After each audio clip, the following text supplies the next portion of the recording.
Мен ер адаммын, жасым 30-да, үйдің жалғыз баласымын. Әкем қайтыс болып кеткен. Көптен бері осында сырын ақтаратын әйелдерге қызығып батпай жүргем, бірақ бәрін ақтарып жазам деп шешім қабылдадым. Мен атамның қолында өскенмін. Осыдан 4 жыл бұрын медакадемияның 7 жылдығын оқып бітірдім. Оқу бітіре салып жақсы жерге қызметке тұрдым. Қызметім өзіме қатты ұнайтын. Бірақ бір күні жұмысқа жаңадан бір қыз келді. Есімі Нұрай болатын. Басында көргеннен ұната қоймадым. Себебі тырнағы 2 метр, ерні ботекс, өте ашық киінетін, мәдениеті төмен қыз еді. Өздеріңіз де байқайтын шығарсыздар, медицина қызметкерлері үсті бастарын мұнтаздай қылып ұстайды ғой. Мен де сондай едім. Ішпеймін, шекпеймін. Оқып жүргенде группаластарым актер болатын жігітсің ғой деп қалжыңдайтын. Көп сөйлемеймін, бірақ ашулансам жер дүниені төңкеріп жіберемін. Содан қойшы, сол Нұрай келген күннен маған жабысып флиртовать етіп жүрді. Мен оны түсінбегенсіп, әлдеңе деп тіл қатса суық жауап беріп жүрдім. Бірақ осыдан 5 ай бұрын бәрі өзгерді. Нұрай асханадан қызыл каркаде компот алып келді. Маған да бір стакан ұстай келіпті. Ойымда ештеңе жоқ, шөлдегесін рахметімді айтып ішіп алдым. Содан бастап менің өмірімде түрлі келеңсіздіктер орын ала бастады. 3 рет көлік апатына ұшырай жаздадым. Үшеуінде де періштем қағып аман қалдым. Бірақ үшіншісінде әлде біреудің бұл сенің соңғы мүмкіндігің, енді сені ешкім құтқара алмайды дегенін анық естідім. Көлігімде ешкім жоқ еді. Үсті басыма да қарамай кеттім. Көйлек шалбарларымды үтіктемей киетін болдым. Сөйтіп жүріп Нұрайға үйленіп тындым. Жалғыздары үйленетін болған соң анам мен атам қатты қуанды. Бірақ мен өзімнің не істеп жүргенімді түсінбедім. Тойдың қалай өткені, қанша уақыт болғаны, кімнің келіп, кімнің келмегені мүлде есімде жоқ. Той өткен соң алғашқы неке түнінде Нұрайдың пәк емес екенін көрдім.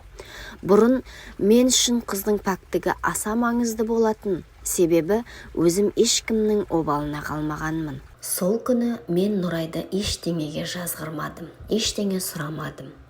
Ертесі маған бірдеңе болып жүргенін, барлық нәрсеге өте салғырт қарайтынымды ойланып отырсам, Нұрай бөлмеге шай алып кірді. Ішпеймін деп едім, бұлданып қайта-қайта ішуімді өтінді. Жақсы, қоя сал, кейін ішемін дедім де киініп үйден шығып кеттім. Қала сыртындағы ауылдардың бірінен дәу бір коттеджді жалға алып, 3 күн бойы сонда жаттым. Бірінші күні бас көтермей ұйықтадым. Екінші күні өмірімдегі соңғы оқиғалардың бәрін ойладым. Үшінші күні ажырасамын деп шешім қабылдадым. Нұрай мен қалаған қыз емес болатын. Келесі күні таң азанымен үйге бардым да құшақтап амандаспақ болып ұмтылған Нұрайға жинал дедім. Ол жұмысқа деп ойлаған болса керек, сөзге келмей жиналды. Сосын көлігіме отырғызып үйіне апардым.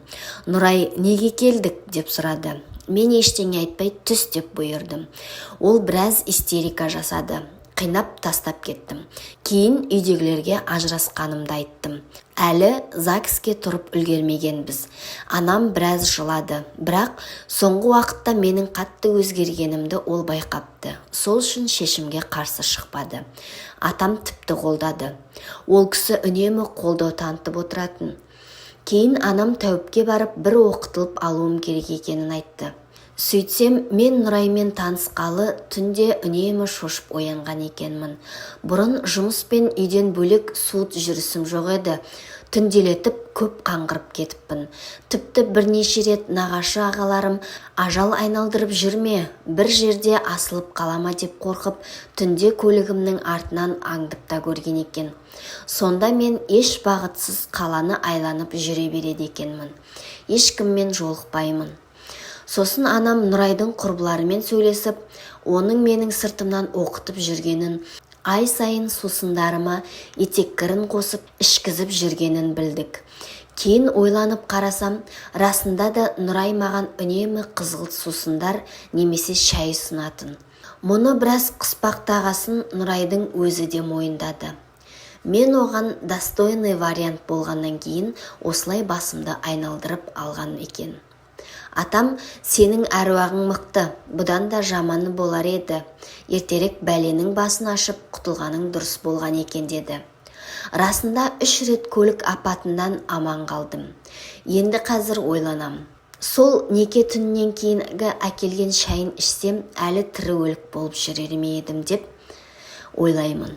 Жігіттер, қазіргі қыздар мыстаннан да қатыгез. Айлалы екен, сақ болыңыздар.